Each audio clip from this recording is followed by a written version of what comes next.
یعنی 11 نبوی. سن 11 نبوی میں جو سب سے بڑا اور اہم کام ہوا ہے وہ یہ کہ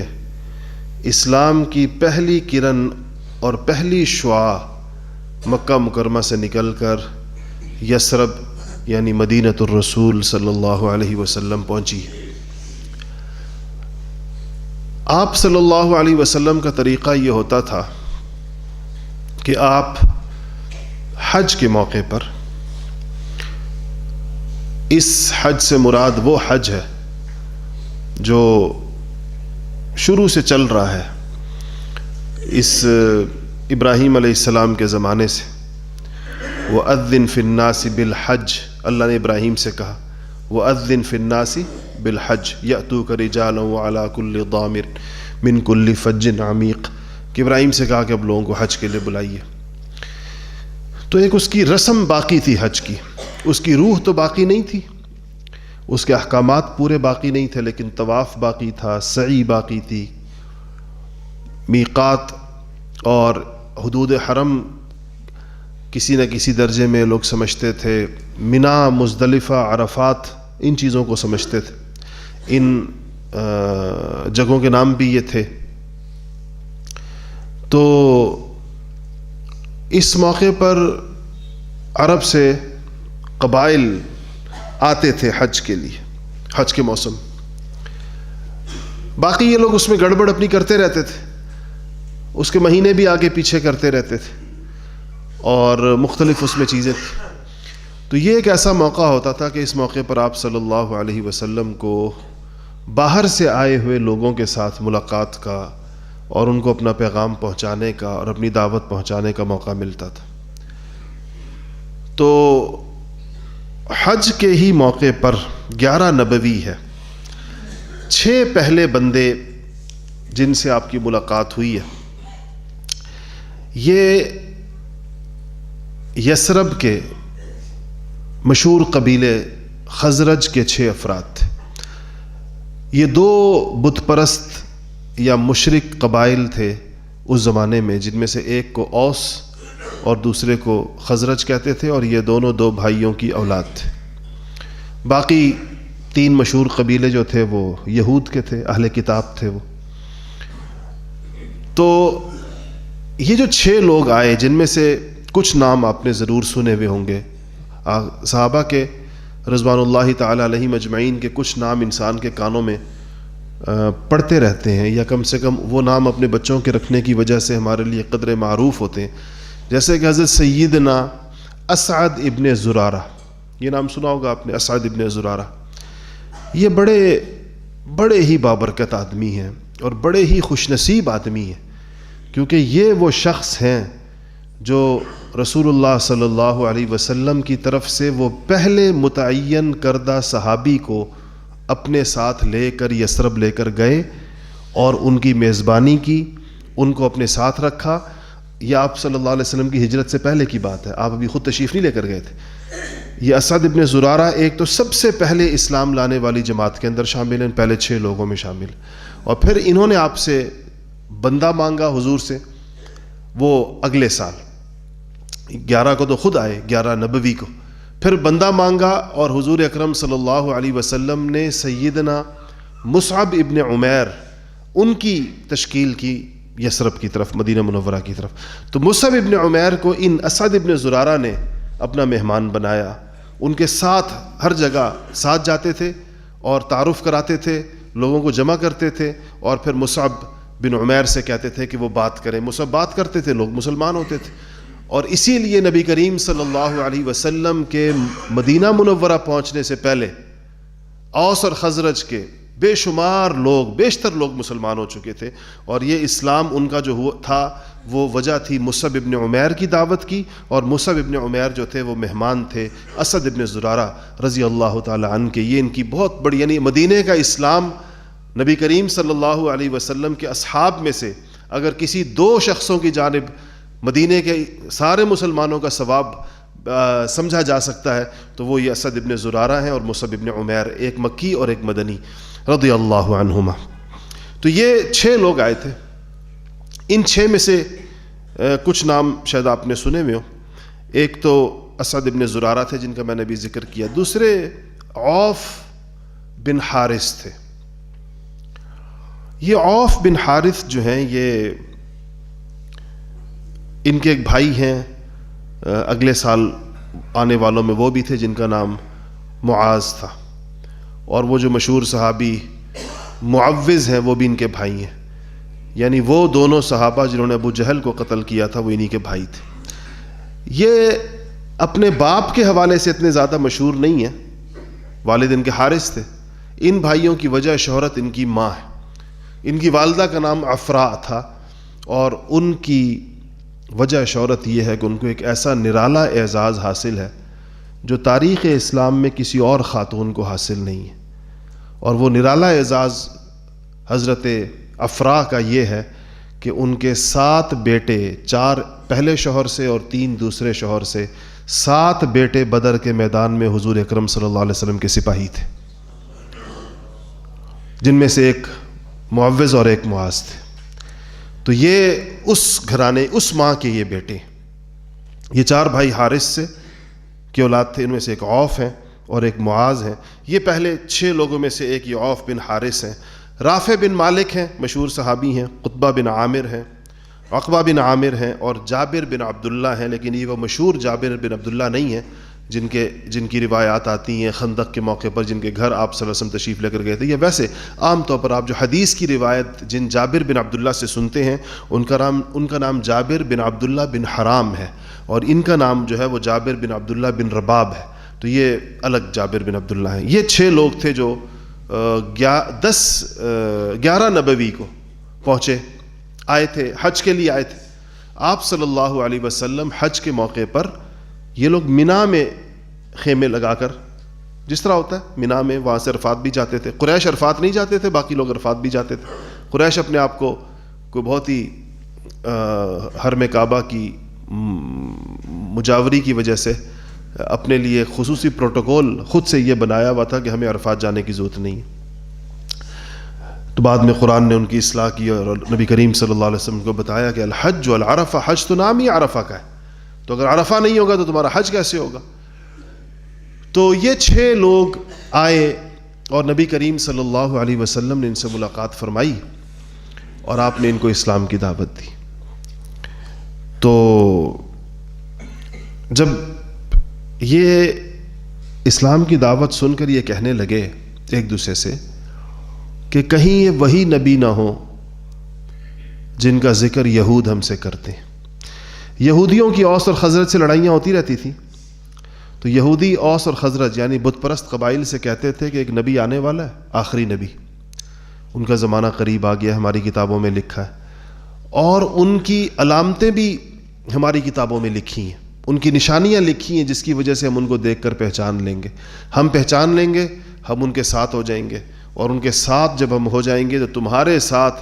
چونکہ وہ نبی ہوگا اللہ کا، اس کے ساتھ اللہ کی مدد ہوگی، تو تمہارے ساتھ پھر اللہ جل شانہ وہ کام کریں گے جو قوم عاد اور سمود اور ارم کے ساتھ اللہ تعالیٰ نے قرآن میں اور تورات میں اور انجیل میں جن قوموں کی تباہی کے احوال ہیں، اور یہ عرب بھی ان تباہیوں کو مانتے تھے اس لیے کہ ان تباہ شدہ اقوام کے اوپر سے ان کا گزر ہوتا تھا، ان کے اسفار کے اندر وہ جگہیں آتی تھی جہاں پر اللہ کے عذاب کی نشانیاں نظر آیا کرتی تھیں، تو انہوں نے کہا کہ ہم ان کے ساتھ جو ہے تمہارے اوپر حملہ کریں گے یا تمہیں جو ہے وہ تباہ کریں گے۔ یہودی اس بات سے اوس اور خزرج کو ڈراتے تھے اور ان سے کہتے تھے کہ چونکہ تمہارے پاس کتاب نہیں ہے، تم اہل کتاب نہیں ہو، تم نبی کو نہیں پہچان سکتے، نبی کی پہچان تو ہمیں ہوگی۔ اب دیکھیں صرف پہچان کافی نہیں ہوتی، پہچان تو ان کو ہو گئی تھی یہودیوں کو، لیکن اس پہچان سے انہوں نے فائدہ اٹھایا یا اس مشرک قبائل نے، اوس اور خزرج نے فائدہ اٹھایا، جن کے ہاتھ اتنے بڑے بڑے لوگ، کتنے بڑے بڑے صحابہ، اوس اور خزرج ایک تو 100% مسلمان ہو گئے تقریباً، کوئی ایک آدھا فرد ان میں ایسا رہا ہوگا جیسے عبداللہ ابن ابی جیسا منافق تھا، یا اوس کا ایک اور شخص ہے عامر الفاسق جو حضرت حنظلہ غسیل ملائکہ کا باپ تھا،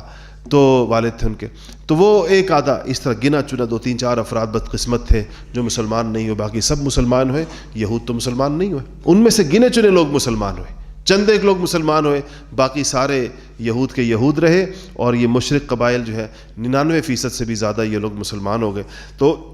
اس سے پتہ چلتا ہے کہ پہچان کافی نہیں ہوتی، اس کے لیے انسان کو اس کی سعادت اس کی ہونی چاہیے، اور اس میں یہود کے اندر یہ علم تو ان میں تھا اور یہ پہچان بھی لیتے، ان کے اندر تواضع نہیں تھی، ان کے اندر انکساری نہیں تھی، ان کے اندر اس نبی آخر الزماں کے ساتھ جو معاملہ کرنا چاہیے تھا اس کی بجائے اپنے اس برتے کے اندر رہے کہ ہم اہل کتاب ہیں، نبیوں کی اولاد ہیں اور بنی اسرائیل کے جانشین ہیں۔ تو یہ لوگ انہوں نے کہا کہ آپس میں کہنے لگے کہیں یہ وہی نبی نہ ہو جس کا یہود ہمیں ڈراوا دیتے ہیں، تو کیوں نہ قبل اس سے کہ یہود ان کے ہاتھ پر ایمان لائیں اور ہمارے خلاف صف آرا ہو جائیں ان کے ساتھ مل کر، ہم ان پر ایمان لے آتے ہیں۔ اور یہ 6 کے 6 لوگ نبی کریم صلی اللہ علیہ وسلم کے ہاتھ پر ایمان لے آئے۔ یہ گویا کہ مدینہ منورہ کا اسلام کے ساتھ تعلق قائم ہو گیا، اور یہ صدی ہے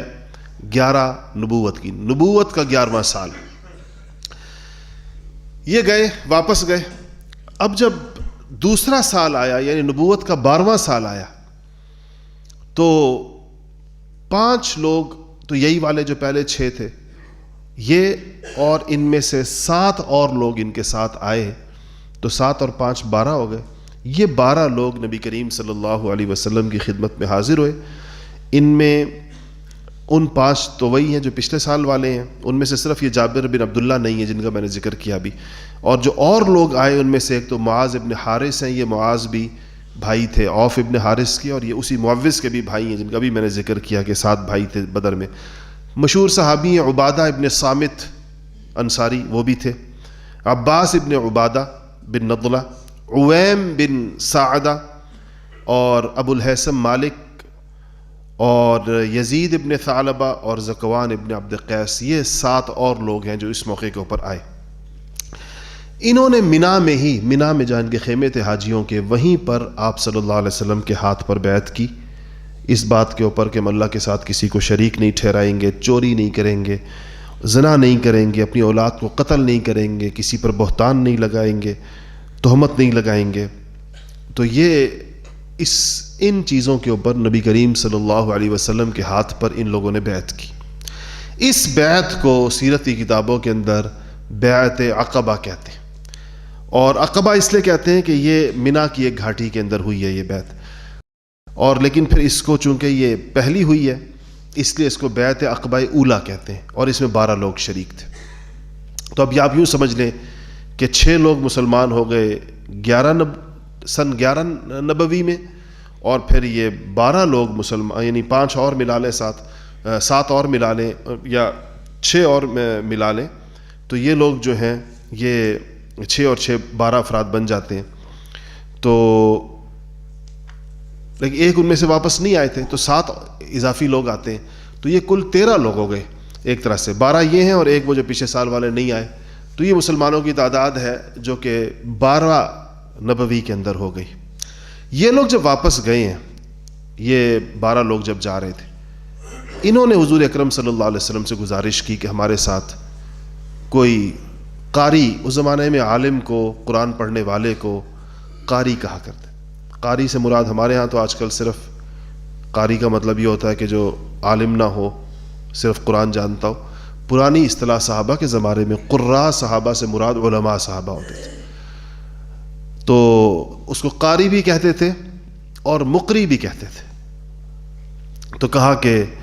ان کو کوئی ہمارے ساتھ کر دیجئے، جو لوگ مسلمان ہوں گے ان کو وہ قرآن سکھائیں گے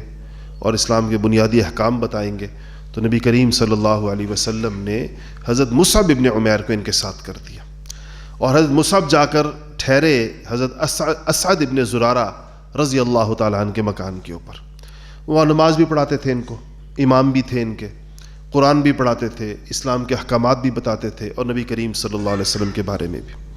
اور یہ کام بھی کرتے تھے، اور باقی وقت کے اندر مدینہ منورہ کے اندر لوگوں کو اسلام کی دعوت دیا کرتے تھے، لوگوں کو مسلمان کرنے کی کوشش کیا کرتے تھے۔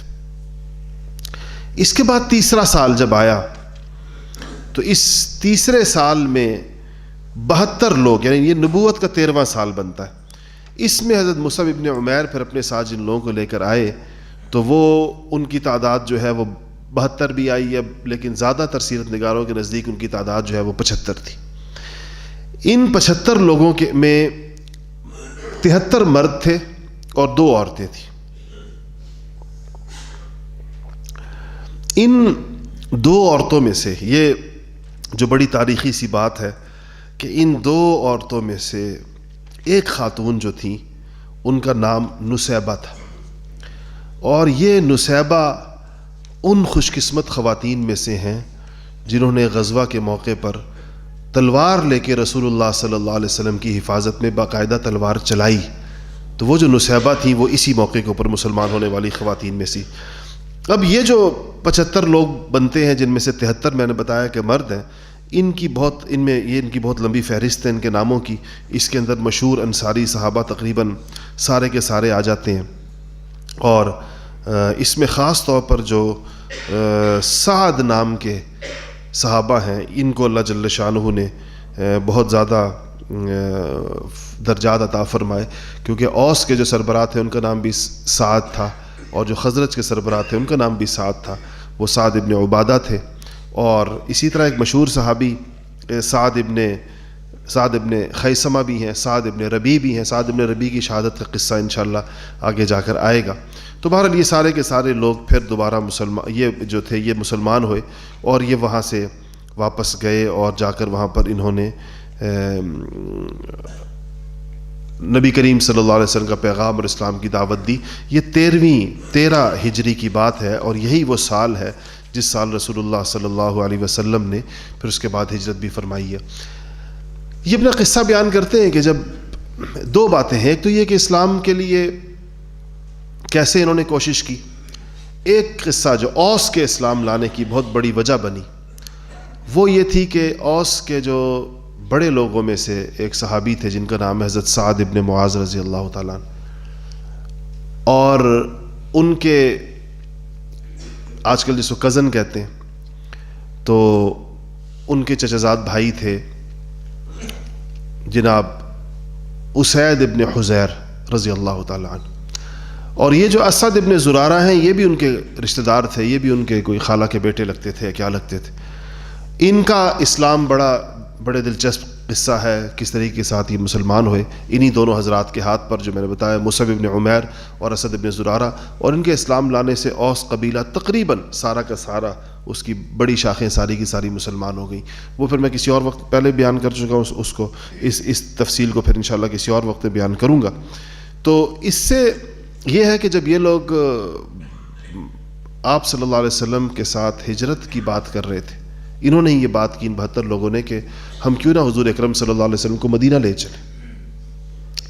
تو آپ صلی اللہ علیہ وسلم کے ساتھ اس بات چیت کے لیے مدینے والوں کے ساتھ آپ کے چچا حضرت عباس تشریف لائے، اور عجیب بات یہ ہے کہ حضرت عباس اس وقت تک مسلمان بھی نہیں تھے۔ وہ آئے اور انہوں نے آ کر ان سے یہ کہا کہ دیکھو تم لوگ جانتے ہو کہ حضور اکرم صلی اللہ علیہ وسلم کی یہ لوگ خون کے پیاسے، تم ان کو لے کر جانا چاہتے ہو تو اس کا مطلب ہے کہ یہ ساری دشمنیاں جو حضور اکرم صلی اللہ علیہ وسلم کے ساتھ ہیں یہ تم لوگوں کی طرف ہو جائیں گی، تمہیں جنگیں بھی لڑنی پڑیں گی، ہو سکتا ہے تمہارے اوپر حملے بھی ہوں، مکہ مکرمہ والے حملے کریں۔ یہ سارے مسائل حضور اکرم صلی اللہ علیہ وسلم کے ساتھ آئیں گے تم لوگوں کے اوپر۔ اگر تم ان مسائل سے گھبرانے والے لوگ ہو کہ کل تم کہو کہ ہمارے اوپر خام خواہ جنگیں آ گئیں، ہمارے اوپر مسئلے آ گئے اور تم حضور اکرم صلی اللہ علیہ وسلم کی حفاظت نہ کر سکو، تو اس سے بہتر ہے کہ تم ابھی سے عذر کر لو، ابھی سے تم معذرت کر لو، اور اس پر ہم تم سے ناراض نہیں ہوں گے، بعد میں تمہارے لیے مسائل نہ پیش۔ اس پر انصار نے بڑی ہی زوردار قسم کی اور بڑی بہادری اور دلیری والی تقریریں انہوں نے کی، اور ہر طرح کا یقین دلایا حضور اکرم صلی اللہ علیہ وسلم کو۔ تو حضرت عباس ابن عبادہ ایک صحابی ہیں، انصاری، اور وہ کہتے ہیں کہ انہوں نے خاص طور پر انصار کو مخاطب کر کے کہا کہ حضرت عباس کے بعد کہ تم لوگ اچھی طرح سوچ لو کہ تم کس چیز کے اوپر بیعت کر رہے ہو۔ اور ان کے الفاظ اگر میں سنا دوں آپ کو اس کا ترجمہ، تو کہا کہ اے گروہ خزرج، یعنی انصار کو خزرج بھی کہتے تھے، تم کو معلوم ہے کہ تم کس چیز کے اوپر بیعت کر رہے ہو؟ تم یہ سمجھ لو کہ تم عرب اور عجم سے جنگ پر بیعت کر رہے ہو، عربوں سے بھی جنگیں آئیں گی، اجمیوں سے بھی جنگیں آئیں گی اس کے نتیجے کے اندر، اور آئندہ چل کر اگر تم مصیبتوں اور مشکلات کی وجہ سے نبی کریم صلی اللہ علیہ وسلم کو چھوڑ دینے کا تمہارا خیال ہو تو پھر ابھی سے چھوڑ دو، ابھی سے پیچھے ہٹ جاؤ. اور اس وقت اگر تم نے چھوڑا جب ان کے اوپر مسائل آئے، ابھی تم ان کو ساتھ لے جاؤ، اور جب ان پر مسائل آ جائیں یا جنگیں آ جائیں، لڑائیاں آ جائیں، اس وقت اگر تم نے ان کو چھوڑا تو خدا کی قسم دنیا اور آخرت کی ذلت تمہارا مقدر بنے گی. اللہ دنیا میں بھی ذلیل کرے گا تمہیں، اور اللہ تعالیٰ آخرت کے اندر بھی تم لوگوں کو ذلیل کرے گا. اور اگر تم اپنے عہد پر اور اپنی وفا کے اوپر قائم رہ سکتے ہو نبی کے ساتھ، پھر ان کو لے کر جاؤ تو اللہ تعالیٰ دنیا کے اندر بھی تمہارے لیے خیر مقدر فرمائیں گے اور آخرت کے اندر بھی تمہارے لیے خیر مقدر کریں گے. تو کہا کہ اس پر انصار نے کہا کہ ہم اسی بات پر بیعت کر رہے ہیں نبی کریم صلی اللہ علیہ وسلم کے ہاتھ مبارک پر کہ آپ کے لیے ہم جانیں خرچ کرنے میں اور آپ کے لیے مال خرچ کرنے کے اندر ہم کسی قسم کی قربانی سے دریغ نہیں کریں گے، اور خدا کی قسم ہم اس بیعت کو کبھی نہیں توڑ سکتے، کسی قیمت کے اوپر بھی ہم اس کو نہیں چھوڑ سکتے. اس پر ان حضرات نے بیعت کی. آپ صلی اللہ علیہ وسلم نے فوراً، آپ کا ایک نظم اتنا زبردست اور فوراً آپ کے ذہن میں اس کی ایک ترتیب ہوتی تھی. آپ نے 12 لوگوں کو، ان میں سے 12 نقیب کہتے ہیں، یعنی 12 لوگوں کو ذمہ دار مقرر کیا. 12 لوگوں کو ان لوگوں میں سے منتخب کر کے کہا کہ یہ باقیوں کا گویا خیال رکھیں گے. جیسے آج کل ہم کہنا کلاس کے جیسے مانیٹر ہوتے ہیں یا CR جسے کلاس کا کہتے ہیں، یہ مقرر کیے گئے تاکہ یہ اپنے ساتھیوں کا خیال رکھیں، ان کو جوڑ کر رکھیں، ان کو اسلامی تعلیم کی فکر کریں ان کی. یہ فوراً ہی آپ نے اس موقع پر کیا. ان 12 لوگوں میں سے کچھ نام تو آپ نے سنے ہوئے ہوں گے، جیسے خود یہ اسد ابن زرارہ اور عبداللہ ابن رواحہ، مشہور صحابی، ان کے واقعات آگے چل کر آئیں گے. سعد ابن ربی، ان کی شہادت کا بڑا زبردست قصہ ہے بدر کے اندر جو ان کے شہید ہونے کا واقعہ ہے. اور اس کے بعد جو ہے وہ سعد ابن عبادہ، یہ خزرج کے سربراہ تھے. اور براء ابن معرور اور اسید ابن حزیر، جن کا بھی میں نے ذکر کیا کہ یہ سعد ابن معاذ کے کزن تھے. ان سب لوگوں، ان 12 لوگوں کو، باقی کے نام آپ لوگوں نے زیادہ نہیں سنے ہوں گے، تو ان لوگوں نے وہ کیا، ان کو آپ نے نقیب مقرر کیا واپس جاتے ہوئے. اچھا، یہ عبداللہ ابن رواحہ نے رسول اللہ صلی اللہ علیہ وسلم سے ایک بڑی دلچسپ بات پوچھی. 2-3 صحابہ نے اس موقع پہ بڑا دلچسپ مکالمہ ہوا. تو عبداللہ ابن رواحہ نے حضور اکرم صلی اللہ علیہ وسلم سے کہا کیا رسول اللہ آپ ہم سے بیعت لے رہے ہیں؟ بیعت کا مطلب ہوتا ہے کچھ شرائط پر معاہدہ کرنا. تو کہا کہ آپ ہم سے جس شرط کے اوپر مرضی بیعت لے لیجیے، جس چیز کا آپ ہم سے مرضی عہد لے لیجیے، ہم اس کی پاسداری کریں گے. اتنا بتا دیجئے کہ اس کا معاوضہ کیا ہوگا، اس کے معاوضے میں کیا ملے گا. جو ہم آپ کے ساتھ ہر عہد کو نبھائیں گے تو اس کے معاوضے میں ہمیں کیا ملے گا. حضور اکرم صلی اللہ علیہ وسلم نے فرمایا کہ جنت ملے گی، جنت کا معاوضہ ہے اس کے اوپر. تو کہنے لگے کہ انہوں نے کہا کہ خدا کی قسم، ربح البیع، خدا کی قسم انتہائی نفع والا سودا ہے. عبداللہ ابن رواحہ نے کہا لا نقیل ولا نستقیل، اس سودے کو نہ ہم کبھی خود فسخ کریں گے اور نہ یہ چاہیں گے کہ کوئی اور اس کو فسخ کرے، یعنی ہم اس کے اوپر پورے طور کے اوپر قائم رہیں گے. اس پر اللہ جل شانہ نے یہ آیتیں نازل فرمائیں جو میں نے آج اپنی بات کے شروع کے اندر پڑھی. ان اللہ اشترى من المؤمنین انفسهم واموالهم بان لهم الجنہ، اللہ نے مومنوں کے جان اور مال کو خرید لیا اس معاوضے کے اندر کہ اس کے عوض میں ان کو جنت ملے گی. جنت پر انہوں نے اپنے آپ کو بیچ دیا. لیکن یہ جنت کس چیز پر ملے گی؟ یہ جنہ پر آ کر لوگ فل سٹاپ لگا دیتے ہیں نا، اور بڑے زور سے پڑھتے ہیں بِأَنَّ لَهُمُ الْجَنَّةِ، تو جنہ تو ہے، اس کے بعد کیا ہے آیت؟ یقاتلون فی سبیل اللہ. کیا ہے؟ یقاتلون فی سبیل اللہ، قتال کریں گے اللہ تعالیٰ کے رستے کے اندر، جنگ کریں گے اللہ تعالیٰ کے رستے میں. یہ تسبیحیں پھیرنے پر نہیں ہے، اور یہ صرف سجدے کرنے پر نہیں ہے، اور یہ صرف جو ہے وہ گوشہ نشینیوں کے اوپر اور راہبوں والی خانقاہوں کے اندر رہنے پر نہیں، اللہ کے رستے میں جہاد کرنے کے اوپر ہے یہ بیعت. یقاتلون فی سبیل اللہ، اللہ کے رستے کے اندر یہ قتال کریں گے، اور پھر کیا ہوگا؟ فیقتلون ویقتلون، خود بھی قتل ہوں گے اور دوسروں کو بھی قتل کریں گے. اس کے اندر اللہ کے دشمنوں کو بھی جہنم رسید کریں گے. ہاں، پھر کہا کہ وعدن علیہ حقا، ان کے ساتھ اللہ تعالیٰ کے پکے وعدے ہیں، اور صرف قرآن کے نہیں ہیں، فی التوراۃ والانجیل والقرآن. اللہ نے کہا کہ ان لوگوں کے ساتھ، یہ جو میرے دین کے سپاہی سرفروش ہوتے ہیں، ان کے ساتھ میرے وعدے ہیں، آج سے نہیں ہیں، تورات میں بھی ہیں، انجیل میں بھی ہیں، قرآن میں بھی ہیں. ہر دور کے اندر میرے وعدے ان لوگوں کے ساتھ ہیں. وہ اور کہا کہ ومن اوفا بعہدہ من اللہ، اور جس شخص نے اور اللہ تعالیٰ سے ان سے میرا اللہ کہتے ہیں ان سے میرا معاہدہ ہے، ان کے ساتھ گویا کہ میرے وعدے ہیں. ومن اوفا بعہدہ من اللہ، اور تم لوگ یہ بتاؤ کہ اللہ سے زیادہ وعدہ پورا کرنے والا کون ہے؟ اللہ سے زیادہ اپنی بات پورا کرنے والا کون ہے؟ اور پھر کہا کہ فاستبشروا ببیعکم الذی بایعتم بہ، پس اے مسلمانوں تم کو بشارت ہو، تم کو خوشخبری ہو کہ تم لوگوں نے یہ بیعت تم کو مبارک ہو، یہ سودا تم کو مبارک ہو. بیع عربی کے اندر آپ کو پتہ ہے سودے کو کہتے ہیں. کہا یہ سودا تم کو مبارک ہو کہ تم نے اپنی جان دے دی، یعنی جان کا معاہدہ کر دیا. ضروری نہیں کہ اللہ لے لے، ان میں سے سارے شہید تو نہیں ہوئے، بہت سارے لوگ اپنی طبی موت فوت ہوئے، مگر تم نے یہ معاہدہ کر دیا کہ میری جان قربان. تم نے یہ کہہ دیا کہ میرا سر اللہ کے رستے کے لیے قربان، اور تم نے کہہ دیا کہ میرا مال اللہ کے رستے کے اندر قربان. تو کہا کہ ان کو بشارت ہو. کس چیز پر بشارت ہو؟ ببیعکم الذی بایعتم بہ، اس بیعت کے اوپر جو تم نے اللہ تعالیٰ سے کی. وذالک هو الفوز العظیم، اور یہ بہت بڑی کامیابی ہے. فوز کہتے ہیں کامیابی کو، اور اللہ تعالیٰ اس کے ساتھ عظیم کا لفظ لگا رہے ہیں کہ بہت بڑی کامیابی. یہ وہ چیز ہے جو جس چیز نے انصار کو انصار بنایا. ان کے ہاتھ، اللہ کے ہاتھ اپنے جان و مال دینے کے عوض میں اللہ نے سب سے پہلی نعمت کیا دی دنیا کے اندر؟ پہلی نعمت کیا دی؟ کہ ان کو محمد مصطفیٰ صلی اللہ علیہ وسلم عطا فرمائے. اسی موقع پر اچھا ان کی عجیب ان کے یقین کو دیکھیں. یہ حضور کو کس حال میں لے کر جا رہے ہیں کہ دنیا حضور کے خون کی پیاسی ہے. مکہ مکرمہ کی سرزمین حضور کے اوپر تنگ ہو گئی ہے، اور حضور اکرم صلی اللہ علیہ وسلم ان ظلم و شدائد کی وجہ سے ہجرت کی سوچ رکھ رہے ہیں، اور یہ بھی لے جانا چاہ رہے ہیں. مگر ان کو آپ صلی اللہ علیہ وسلم کی کامیابیوں کا اتنا یقین تھا ان لوگوں کو، اس بندے کو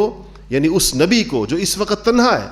بظاہر اور اپنی قوم اور اپنے قبیلے سے تنگ ہے، اس کو کہہ رہے ہیں. صحابی کہتے ہیں حضور سے کہ یا رسول اللہ ایک بات کا جواب تو دیجیے. کہا کہ یا رسول اللہ آپ ہمارے ساتھ تشریف لے جائیں گے اور اللہ تعالیٰ آپ کو غلبہ عطا فرما دے گا، یعنی یہ ختم آپ کی دنیا کے اندر آپ جہاں پر اللہ آپ کو غالب فرما دے گا، پھر کہیں آپ ہمیں چھوڑ کر واپس مکہ تو تشریف نہیں لے آئیں گے. تو حضور نے فرمایا کہ حضور مسکرائے اس بات کے اوپر، لیکن ان کے اس یقین پر انسان حیران ہوتا ہے کہ ان کو اس بات کا یقین تھا کہ اللہ اپنے رسول کو غالب کرے گا، چاہے بے شک اس کے رستے کی مشکلات. تو کہا کہ حضور نے فرمایا کہ میرا مرنا اور جینا تمہارے ساتھ ہے. اور حضور نے یہ عہد پورا کیا یا نہیں کیا؟ دیکھیں فتح مکہ ہو گیا تھا، حضور پہ مکہ میں رہے یا واپس مدینہ تشریف لے گئے، اور آج کہاں پر آرام فرمائے؟ مدینہ شریف. کہا مرنا جینا تمہارے ساتھ. آج یعنی انہوں نے حضور کو وفاداری کا ہاتھ دیا، اور حضور نے ان کی اس وفاداری کی ایسی لاج رکھی کہ اہل مدینہ کے نصیب یہ ہے کہ قیامت کی صبح تک حضور اکرم صلی اللہ علیہ وسلم ان کے گھر میں آرام فرمائے، ان کی زمینوں پر آرام فرمائے. انہی صحابہ کے دیے ہوئے یہ گھر تھے. کہتے ہیں کہ علماء نے لکھا ہے کہ جنت کے اندر ایک بازار لگے گا، اور اس بازار میں صرف وہ لوگ خریداری کریں گے جنہوں نے اپنا مال اور جان اللہ کے ہاتھ فروخت کیا، اور ان کو یہ اختیار ہوگا اس بازار میں کہ وہ جائیں اور جو چیز مرضی ہے وہ وہاں سے اٹھا لیں، اور ان کو یہ کہا جائے گا کہ اس کا عوض وہ ہے جو تم دنیا کے اندر اللہ کے ساتھ سودا کر چکے ہو، اس پر تمہیں یہ جن لوگوں نے یہ معاہدہ کیا. اس سے یہ ہر مسلمان کی یہ شان ہے کہ اور اس کو چاہیے کہ وہ کرے کہ اللہ تعالیٰ کے ساتھ اپنے دل کے اندر یہ معاہدہ کرے کہ کہے کہ یا اللہ میری جان اور میرا مال تیرے اوپر قربان ہے، یعنی میری جب جان کی ضرورت ہو تو میری جان تیری ہے، اور یا اللہ جب میرے مال کی ضرورت ہو تو میرا مال تیرا.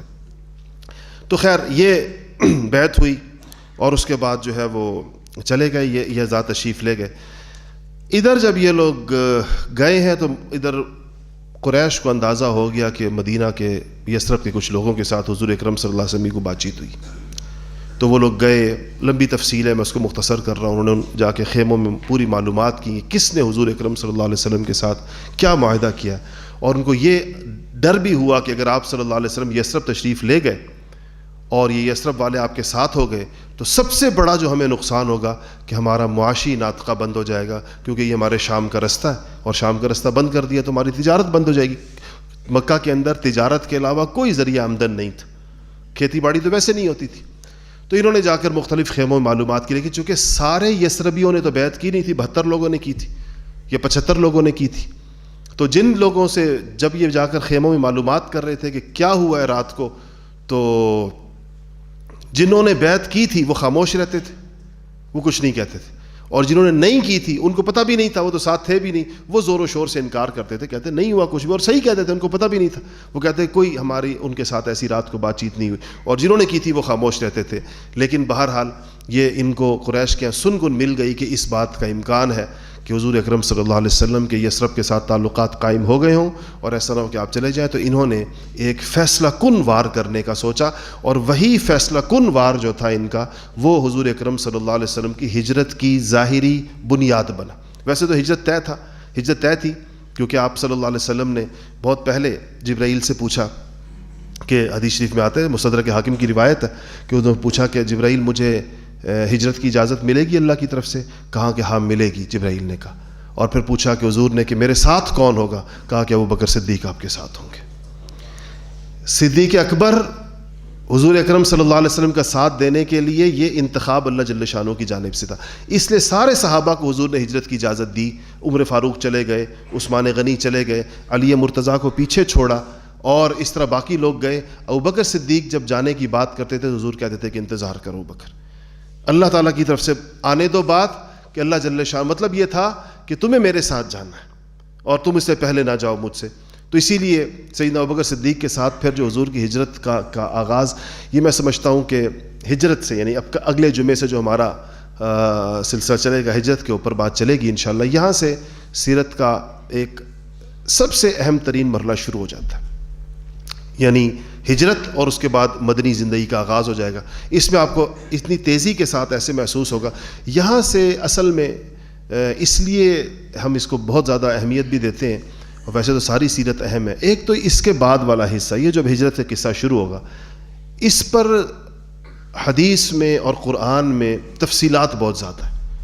اس کے بعد جو روایات ہیں وہ بھی بڑی تفصیلی ہیں، ہجرت کا واقعہ بڑی تفصیل کے ساتھ حدیثی کتابوں میں موجود ہے، اور اس کے بعد تو پھر آپ کو پتہ ہے کہ ہر سال غزوہ بدر ہو رہا ہے، پھر احد ہو رہا ہے، خندق ہو رہا ہے، اس پر قرآن شریف اتنا زیادہ اترا ہوا ہے، اس کے اوپر احادیث اتنی تفصیل کے ساتھ موجود ہیں، پھر آپ کی باتوں کو دیکھنے سننے والا مجمع جتنا بڑھتا چلا جا رہا ہے، صحابہ جتنے بڑھتے چلے جا رہے ہیں، اتنا وہ احادیث کی جو ڈاکومنٹیشن ہے، احادیث کو جو ریکارڈ ہے وہ بڑھتا چلا جا رہا ہے، اور وہ تفصیلات ہمارے پاس زیادہ مقدار کے اندر آ رہی ہیں، جزیات کے ساتھ ہم، اس لیے یہ جو پچھلا دور تھا یہ تو تیزی کے ساتھ گزرتا ہے کیونکہ اس میں بہت زیادہ تفصیلات موجود نہیں ہوتی۔ اس سے آگے تھوڑا سا سیرت کا جو سفر ہے وہ آہستہ ہو جاتا ہے، اس لیے کہ ڈیٹیلز بہت زیادہ ہیں، تفصیلات اس کی بہت زیادہ ہیں، اور اس میں جتنا اور آگے جتنا وقت گزرتا ہے، چونکہ اسلام بتدریج اپنی تکمیل کی طرف بڑھ رہا ہوتا ہے، احکام میں جو رد و بدل ہونا ہے وہ ہوتا چلا جا رہا ہے، جو چیزیں منسوخ ہونی ہیں منسوخ ہو جائیں گی، فائنل ڈیسیجنز جو ہیں وہ آ جائیں گے، اس وجہ سے اس کی اہمیت مزید زیادہ بڑھ جاتی ہے، حتیٰ کہ